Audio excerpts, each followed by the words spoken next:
Ah, j'aime ces refrains qui disent ça. Maromi n'arrive pas qu'à ça. Shalom mes frères et sœurs et bienvenue dans le mois de décembre. Ma prière pour vous en ce mois de décembre est que l'Éternel vous accorde la longévité, qu'il vous accorde la sagesse, qu'il vous accorde la vitesse dans tout ce que vous allez faire et que l'Éternel multiplie la grâce qu'il a libérée sur votre vie, afin que vous soyez une source de bénédiction pour ceux de votre famille et pour ceux d'ailleurs. Amen. Ce matin, le Saint-Esprit m'a mis à cœur de vous parler de ces trois grandes étapes à respecter dans le prophétique. Vous êtes un prophète, vous êtes appelé au prophétique, vous aspirez au prophétique, vous êtes cet homme qui, lorsqu'il se met à genoux, l'œil spirituel s'ouvre. Vous êtes cette femme ou cet homme qui va dans l'intimité et qui télécharge la pensée de l'Éternel pour sa propre vie dans tous les domaines et pour la vie aussi des autres. Mes frères et sœurs, ces messages te concernent. J'aurais souhaité, lorsque j'avais commencé les ministères, lorsque j'avais commencé à servir l'Éternel, j'aurais souhaité à cette époque qu'on me dise les réalités, que je suis sur le point de vous révéler et que je suis sur le point de vous dire. Voici les trois étapes à savoir, les trois étapes à comprendre lorsque vous êtes prophète ou lorsque vous exercez en tant que prophète ou lorsque vous recevez la pensée de l'Éternel pour les autres. Mes frères et sœurs, la première des choses à souligner, c'est que prophétiser, ce n'est pas cette phrase qui commence par l'ainsi dit l'Éternel. Prophétiser, ce n'est pas cette phrase qui commence avec je vis, j'ai entendu. Prophétiser, ce n'est pas cette personne ou cette attitude que l'on a au début où on bouge la tête, on parle en langue. Mais prophétiser, c'est lorsqu'on parle sous l'inspiration du Saint-Esprit. Un homme qui prophétise, c'est un homme qui parle sous l'inspiration de l'Esprit pour communiquer la volonté parfaite de l'Éternel. Alléluia. C'est cet homme qui est là et qui communique et qui révèle le cœur de Dieu, qui révèle la volonté de l'Éternel à une personne, à une famille ou à une nation dans une période ou dans une saison de la vie de cette personne. Prophétiser, ce n'est pas lorsqu'on donne des détails, des noms, même si je ne suis pas contre ces choses. Ce n'est pas lorsqu'on donne des numéros, mais c'est lorsqu'on parle sous l'inspiration de l'Éternel, sous l'inspiration du Saint-Esprit. Il y a des gens, parfois, ils ne parlent pas en langue. Peut-être il ne te dira pas que je te prophétise, mais ce qu'il est en train de te dire, ça concorde et ça répond à des problèmes que tu as, à des questions de ta vie que tu as, parfois des réponses que tu as cherchées dans des prières pendant des années, pendant des semaines. Mais cet homme, quand il commence à te parler, il libère une sagesse qui transporte la pensée et la volonté de l'Éternel. La première des choses à savoir, parce que je vais vous parler de ces trois grandes étapes et je vais aussi vous parler d'une histoire triste d'une famille qui avait été brisée par la prophétie, par la mauvaise interprétation d'une prophétie. Un homme peut recevoir, ou une femme peut recevoir une prophétie qui est bonne, mais sa manière de la gérer et sa manière aussi de la transmettre, ça peut causer des désastres, mes frères et sœurs. Alléluia. La première étape dans le prophétique, c'est la réception du message. Rassurez-vous toujours que ce que vous avez reçu vient de Dieu. Rassurez-vous toujours que ce que vous avez reçu transporte la lumière de l'Éternel. Il y a la réception des messages et il y a la deuxième étape qui est la gérance des messages. Dans la gérance des messages, il vous faut la sagesse pour savoir quand gérer, comment gérer les messages et quand les transmettre aussi. Parce qu'il y a des messages, tout ce que le Seigneur vous dit, il ne vous les dit pas pour que vous alliez les dire. Alléluia. Prophétiser, ce n'est pas dire ce que Dieu vous a dit, mais c'est dire ce que Dieu vous a demandé de dire. C'est ça la sagesse de Dieu dans le prophétique. Parce que la prophétie a brisé beaucoup de personnes, a brisé des destinées, a désorienté plusieurs personnes. Amen. Et la troisième étape qui est la dernière étape, c'est la transmission du message. Comment vous transmettez les messages? Comment vous donnez les messages? Vous pouvez recevoir une pensée qui est bonne. Est-ce que Dieu, quand il vous a parlé en anglais, il vous a parlé en français? Est-ce que Dieu parle une langue, mes frères et sœurs? Mais quand vous transmettez les messages, vous les transmettez en quelle langue? Et vous les transmettez comment? Vous les transmettez dans quelle position? Et avec quel discernement? J'ai connu une histoire il y a des années d'une famille.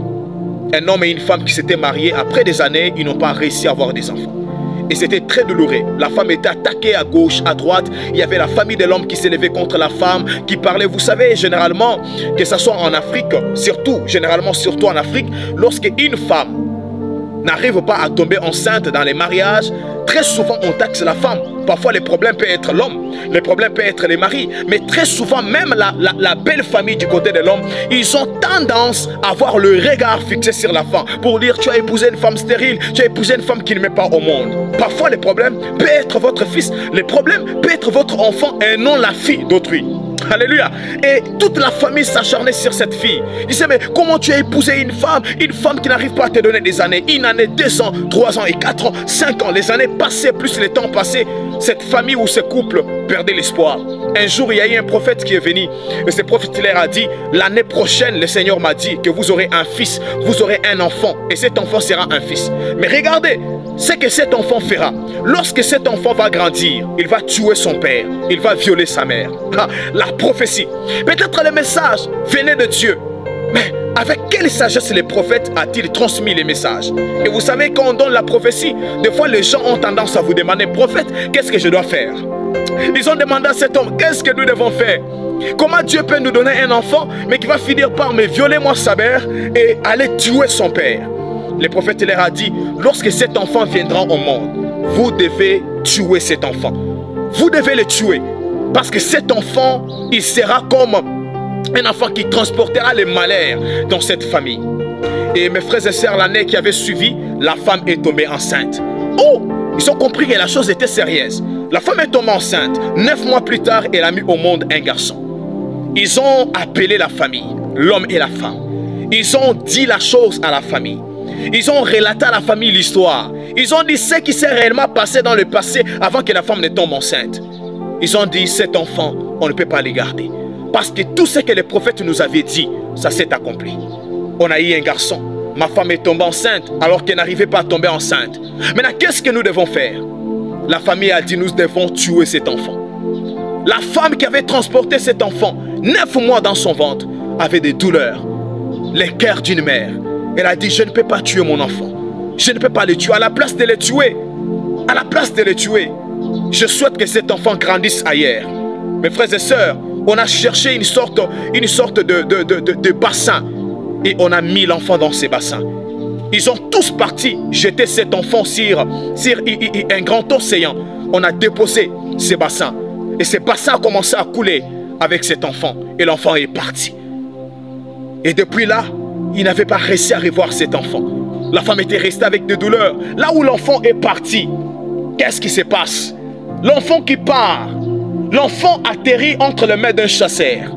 Un chasseur qui vivait dans un village éloigné de la ville, de là où l'enfant venait.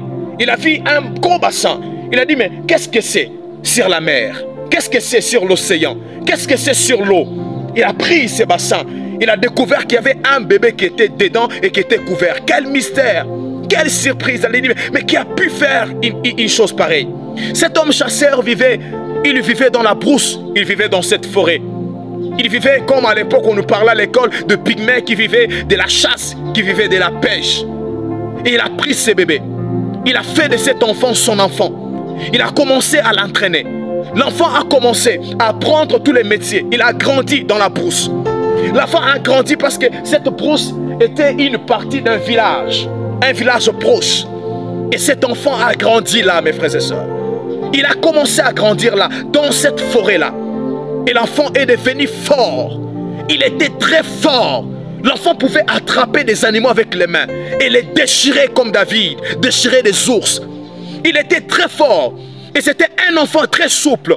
Parce que c'est un enfant qui a grandi dans des conditions de guerrier. Un jour, il y a eu une guerre entre ces villages et cette ville. Il y a eu les guerriers de l'autre côté qui devraient affronter les guerriers de ce côté. Et l'enfant était parmi les guerriers. L'enfant ne connaissait ni son père, il ne connaissait ni sa mère. Et cet enfant, mes frères et sœurs, il a été sélectionné parmi les guerriers.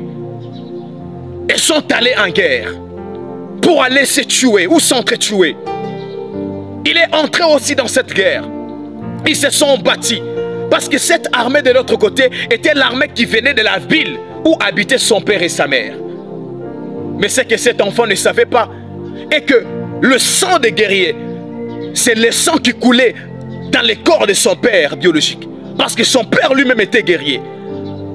Et ce jour-là, l'enfant s'est retrouvé face à son père dans cette guerre, il ne savait pas que c'était son père. Il s'est battu avec son père. Tellement qu'il était fort, il a fini par faire tomber son père. Il l'a tué. Et quand il a levé les yeux, il avait une femme qui les observait. Une femme qui était en train de courir pour aller se cacher. Une femme très belle. Et cet enfant suivit cette femme. Très belle. Il a dit, cette femme, je vais en profiter. Je vais en profiter. Elle est très belle. Et cet enfant est tombé sur sa mère, ne sachant pas que c'était sa mère. Il a violé sa mère. Il a détruit sa mère. Il a violé sa mère. Il a déshonoré sa mère. La prophétie. Je vous pose la question. Si cet enfant avait été géré par la sagesse, est-ce qu'il allait tuer son père? Est-ce qu'il allait violer sa mère? Dans le prophétique, il y a la réception des messages. Ce qui n'est pas la finalité.